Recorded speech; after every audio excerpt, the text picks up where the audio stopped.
Hi and welcome to the channel. Now normally I do some budget hi-fi videos.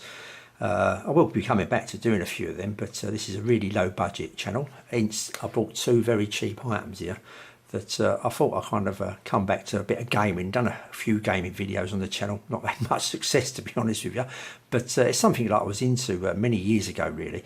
And I've kind of lost touch. I haven't played any games seriously I think for about the last 4 years. It seems about that long.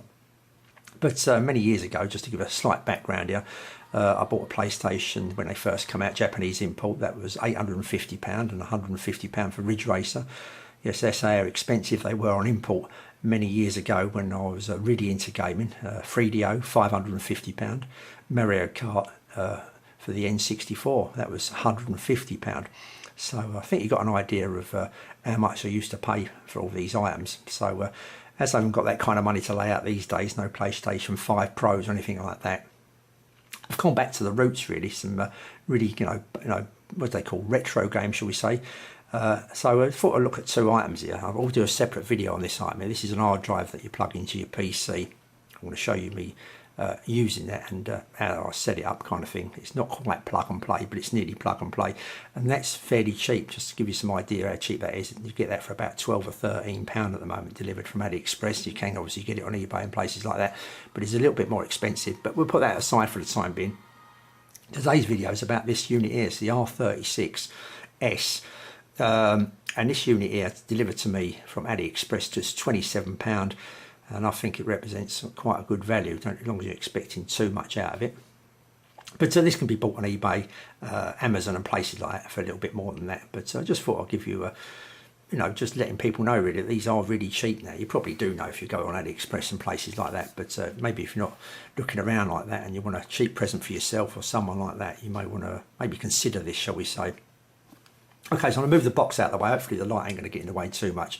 I'll just give you a little demonstration of this game here first of all. It's quite capable, and this is PSP it's going to play now, and it seems to do a fairly good job of that.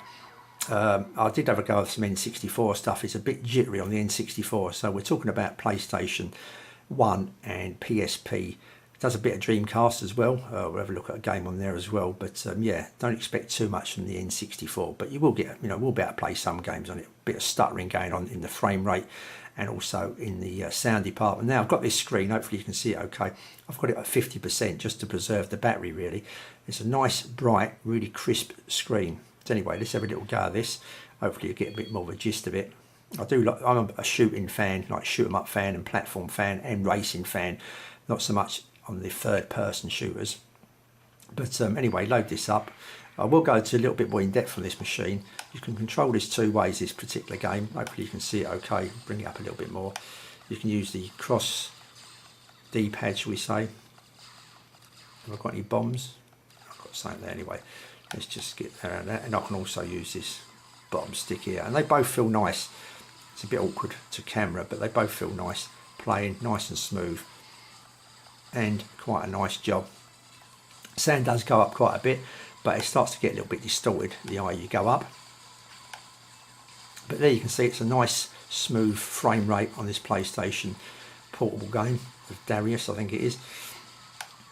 So that's it. So I shall stop that game. To stop the game you just press these, just in case you do get one, press these two buttons here. I think it's start and select. Just do them once. Sometimes you have to do it twice to come out. In this particular game, just do it once, and there's some other PlayStation. But it doesn't always give a little thumbnail of each game, but some other PlayStation portable stuff there. So if we come out of that, we can have a look and see what else is on the unit. We've got normal PlayStation. Come out of that, we've got Pocket Color, Pocket, Neo Geo, Dreamcast. There's just a few Dreamcast games there. If I just have a look, there's not too many, there's about 12 there, but this unit's got quite a lot of games, over 20,000 I think, but do beware that there's a lot of doubles, trebles and quadruples of some stuff. But all in all, I think it's quite a nice unit. We'll have a little go at something else, shall we? Not everything loads up, by the way. There is a few kind of little alterations you can do by loading up some different emulators to get things going, but pretty much all of it, pretty much all of it does load up. You're going to get a few odd games that don't. You just have to swap about with the emulators. So I just want to be wary that there is a few that don't quite load up properly. So if we give this one a go, But like I say, you can alter the emulator that you're using to run the games that don't run. It's just the way it's set up at the moment, out the box. I should say is about 95% of the games work. Okay, just give you a quick demonstration of this one. But there you go. So yeah, maybe something to think about. I shall do a bit more in depth of how to make up a backup of the actual SD card that comes with it. The one I got was 128 gig. So we'll get this started. Hopefully you can see it's a nice screen. It's got a good viewing angle as well. That screen, it's got a good viewing angle. Hopefully you can get that. It's a nice screen. And like I say, I've only got it half brightness. So let's give ourselves some credits. Get the game rolling. I'm trying to get that on camera so you can pick it up with any lights in the background. But it does a good job, and I think for the price, if you're into retro games or you know someone into retro games, it's quite a nice unit. Like I say, don't expect too much, but don't forget you're not paying a lot of money here. £27 is not a lot really for what you're getting. I will go to a bit more in depth on this unit later on when I show you how to back up the card. That'll be in a future video. But I think you get the gist of this now. I'm not too sure which one's the bomb. We have got some buttons behind here. I just want to show you this as episode. Don't forget to come out, double click on that twice, start and select. That will come back to the main menu now. To get completely out of this, if I remember rightly, it is not that. I'll press select there. So it's not select, it is start, and we come down here to quit, press that and shut down system. Yes, and that will turn it off. Now, other way of shutting it down as well is just to hold this top button here, hold that down for about 10 seconds, it will shut it down.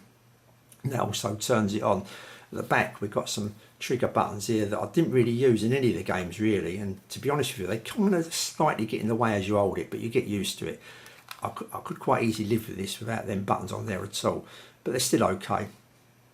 If we go down the bottom here, we've got two USB-Cs, one's for charging. I'm not too sure if the other one's for extra joysticks or what, to be honest with you. I haven't tried anything on that. And we've got our earphones there as well, and we've got our little flash micro SD card there on the side, and there is one option for one on the other side as well, so you can add more games to this particular one here, and you can kind of use your file manager to find them.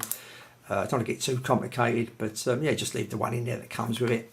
You've got plenty of games to choose from. It's just to turn it back on again and see how many it actually says we got. But don't forget, there is some doubles and quadruples of these. Plenty of games to be going on with, that's for certain. You're going to find one quite easy to get involved with.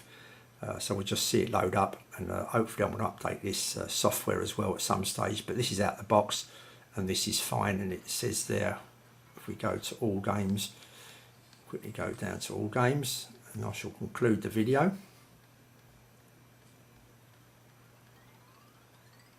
All games 21,026, but like I say, there's quite a lot of quadruples in that. So, you know, all bear in mind, and a few that don't work, you're going to have well over 10,000 games, that's for certain. Okay, so that's it. That's its little pocket RS36 unit that I thought maybe I'll just draw your attention to. That it is quite cheap now, and you can get quite a bit of fun out of it.